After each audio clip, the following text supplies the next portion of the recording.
kutangulia katika msiba. Mheshimiwa Mufti anatoa pole kwanza kwa Mheshimiwa Medi ambaye ndio mtoto mkubwa wa marehemu na ndio mkurugenzi wa kampuni ya NBS.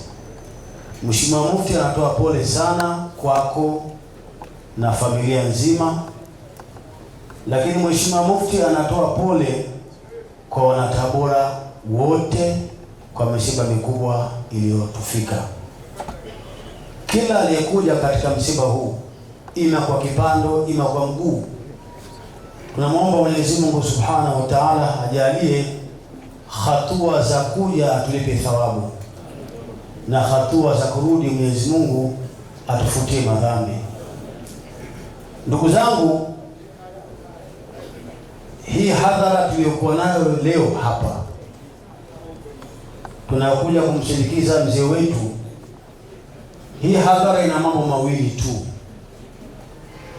Yaani mzee katika kuishi kwake kwenye maisha ya dunia ametengeneza mambo mawili makubwa ambayo leo katika hadhara yanaonekana.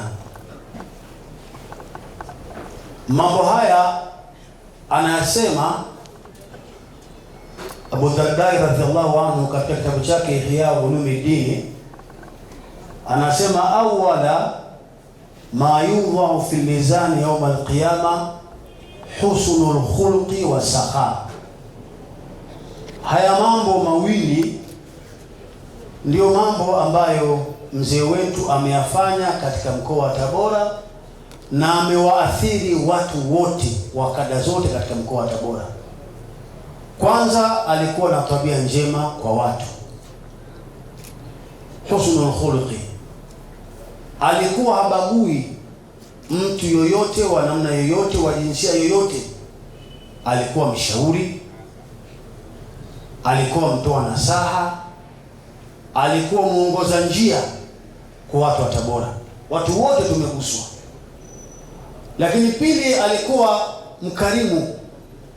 Sema awwala ma yudha'u fi mizani yawm al-qiyama husnul khuluqi wa sakha.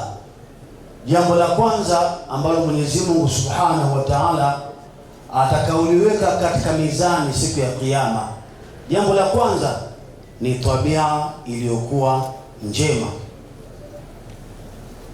Amesema Sheikh Mbege al-hadithi wa khaliqin nasa bi khuluqin hasan. Alikuwa anaishi na watu kwa tabia iliyokuwa njema. Ndio leo mzee wetu imemfikisha hapa.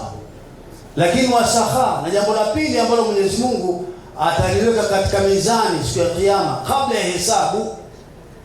ya hesabu ni ukarimu. Mzee alikuwa mkarimu.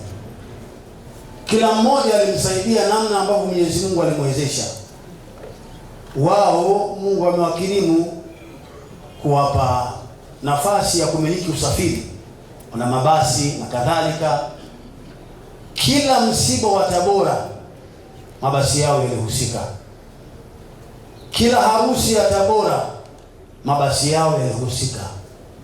Kila shughuli ya dini ya ndani ya mkoa na nje ya mkoa usafiri wao ulihusika.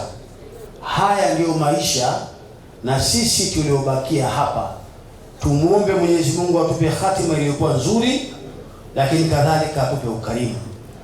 Wako watu Mungu amekirimu mali, lakini mali zao ni fitna katika umma, ni fitna katika jamii. Lakini mzee wetu Mungu alimkarimu kumpa mali na akampa moyo wa ukarimu, akawa anasaidia watu. Sheikh Medi, umefiwa bwana, umefiwa, na ndio mkubwa wa familia na ndio mkurugenzi wa taasisi.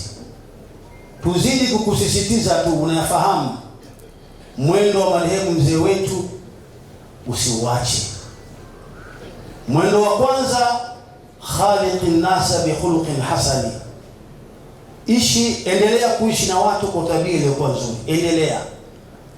Lakini wasakha na ukarimu kadhalika uendelee nao.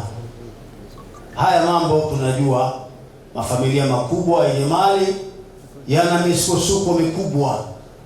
Mwenyezi Mungu wasimamie katika kuishi na kuelewana, ili mradi tuweze kumstiri mzee wetu na kumfanya mzee wetu akae katika kaburi yake salama wa usalimini. Hizi mali, ndugu zangu Waislamu, zina fitna kubwa. Kama ilikuwa ni mali ambayo mzee ameiacha kwenye familia na Mwenyezi Mungu akaleta itifaki kwenye familia, wakaelewana, mzee kule chini anapata raha mustarehe, na sisi tunaamini jinsi alivyo Mheshimiwa Medi na ndugu zake, tunategemea mzidi kuonyesha sura ya mapenzi kwenye familia yenu na maelewano yenu, na Mwenyezi Mungu Subhanahu wa Ta'ala akuepusheni na kila namna ya mtihani na matatizo. Jambo la mwisho, tuna wabunge pamoja na mbunge mwenyeji Bi Hawa Maifunga, naye yupo hapa. Yote hii inaonekana ni namna gani athari ya mzee imewaingia watu wa Tabora na wasiokuwa watu wa Tabora. Kwa niaba ya Mheshimiwa Mufti anazidi kutoa pole na anatuombea subra na dua nyingi mbele ya Allah Subhanahu wa Ta'ala. Wassalamu alaikum warahmatullahi wabarakatuh. Sasa ni simple tu, waone Viva Promotion kwa mahitaji ya printing aina zote, kama vile mabango size zote na aina zote, 3D, 2D na banners, vibao vya maofisini au sehemu za biashara kama hoteli, lodge na kadhalika. Viva Promotions wana print t-shirt na jezi, wanafanya branding ya ofisi kuipa muonekano wa nje wa kuvutia. Wanapatikana Tabora mjini, mtaa wa shule, jirani na chuo cha utumishi wa umma Uhazili. Simu namba 0762484266. Instagram @viva_promotion.